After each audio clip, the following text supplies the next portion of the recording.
Hello बच्चों, welcome to my channel Tanuja by studies. चलिए आज बात करते हैं एक बहुत ही शॉर्ट वीडियो में विच इज क्रोमोसोमल डिसऑर्डर्स। इस टॉपिक के बारे में बात करते हैं। सी क्रोमोसोम्स में डिसऑर्डर होने की वजह से जितने भी हमारे डिसऑर्डर्स क्रिएट हो रहे हैं वही इसके अंदर आएंगे।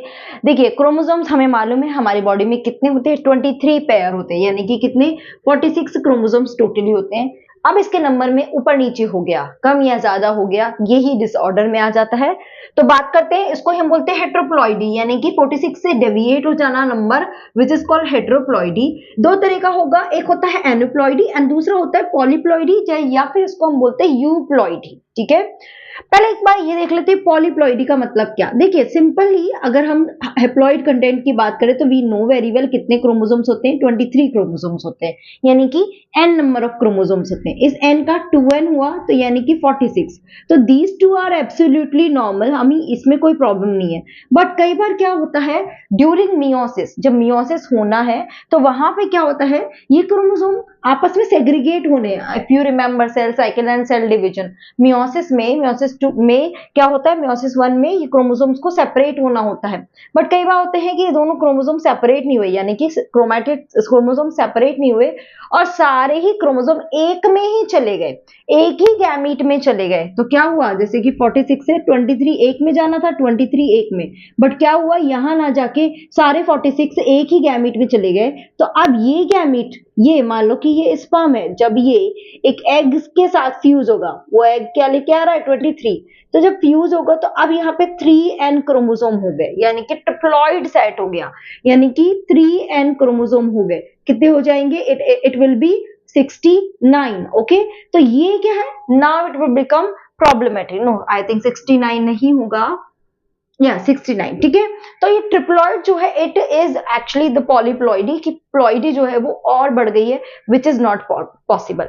आगे बात करते हैं एनुप्लॉइडी, जिसमें दो कैटेगरी आती है, हाइपोप्लॉइडी यानी कि 46 से नंबर कम हो जाना, यानी कि 46 से लेस हो जाना, और हाइपरप्लॉइडी यानी मोर देन 46 हो जाना, दिस इज हाइपरप्लॉइडी। ठीक है, यहाँ पे लेस देन 46 हो जाना। तो हाइपो में क्या होता है, पहला आ जाता है मोनोसोमी की टोटल 2n है, उसमें एक क्रोमोसोम कम हो जाना, इसको हम बोलते हैं मोनोसोमी, यानी 45 क्रोमोसोम हो जाएंगे। जो इसमें एग्जांपल आपका आता है टर्नर सिंड्रोम, जहां पे एक एक्स क्रोमोसोम कम हो गया, देखो उसको XO से हमने डिनोट कर दिया, O मतलब 0, यहाँ पे एक एक्स क्रोमोसोम कम हो गया। दूसरी कैटेगरी है नलीसोमी, जहां पे दो क्रोमोसोम कम हो जाती है, यानी टोटल अब 46 ही रह गए। नेक्स्ट आ जाता है हाइपरप्लॉइडी, जिसमें पहला है ट्राइसोमी, 2n+1, एक क्रोमोसोम एक्स्ट्रा हो जाना, यानी कि 47 क्रोमोसोम हो गए। अब ट्राइसोमी के देखिए बहुत सारे एग्जांपल्स हैं। पहला है डाउन सिंड्रोम, अगर 21st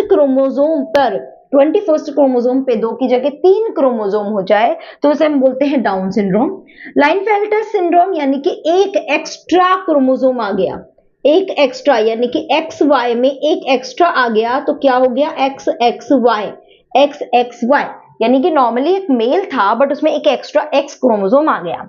एडवर्ड में 18th क्रोमोसोम पे एक्स्ट्रा आ गया एक क्रोमोसोम। एंड पटाउ सिंड्रोम यानी कि 13th, तो ये इनके ना नंबर थोड़े से आपको ध्यान रखने पड़ेंगे, किस क्रोमोसोम नंबर पर एक्स्ट्रा क्रोमोसोम आ रहा है। थोड़ा सा डिटेल में इन तीनों को देख लेते हैं। पहला है टर्नर सिंड्रोम, जो क्या है, हाइपोप्लॉइडी है, यानी कि यहाँ पे मोनोसोमी हुई है, ध्यान रखना यहाँ पे क्या हुई है, मोनोसोमी हुई है। ओके, यानी कि कितने रह गए, 45 क्रोमोसोम रह गए। नॉर्मली तो ये फीमेल थी, नॉर्मली तो क्या थी, ये फीमेल थी, बट अब एक एक्स क्रोमोसोम कम हो गया तो क्या हो गया, ये फीमेल स्टेराइल रह गई, यानी कि अब ये फर्टिलिटी यानी रिप्रोडक्शन नहीं कर सकती, और इसकी ओवरीज रूडिमेंट्री रह गई, मतलब कि सही से डेवलप नहीं हो पाई क्योंकि एक एक्स क्रोमोसोम कम। यानी कि है तो ये फीमेल बॉडी ही, बट थोड़ा सा इसमें मैस्कुलिन डेवलपमेंट हो गया, या आप बोल सकते हैं कि फेमिनिन डेवलपमेंट कम हो गया, रह गया, पूरी तरह से फेमिनिज्म नहीं आ पाया। नेक्स्ट है लाइनफेल्टर्स, क्या है, एक्स एक्स वाई, यानी कि नॉर्मली तो ये पर्सन मेल है, मस्कुलिन डेवलपमेंट, ये देखने में आपको पर्सन मेल ही लगेगा, बट एक एक्स्ट्रा, यानी कि अब उसमें फीमेलनेस आ गया, क्या, फेमिनिन डेवलपमेंट, जैसे कि ब्रेस्ट का डेवलपमेंट होना। एंड ब्रेस्ट डेवलपमेंट को एक नाम बोलते हैं हम गायनेकोमेस्टिया, याद रखना यहाँ पे क्वेश्चन बनता है। ओके, गायनेकोमेस्टिया ये लाइन फिल्टर में आता है। ऐसे पर्सन भी स्टेराइल होते हैं, ओवरऑल मस्कुलिन, बट फीमेल वाला कैरेक्टर भी इनके अंदर आ जाता है।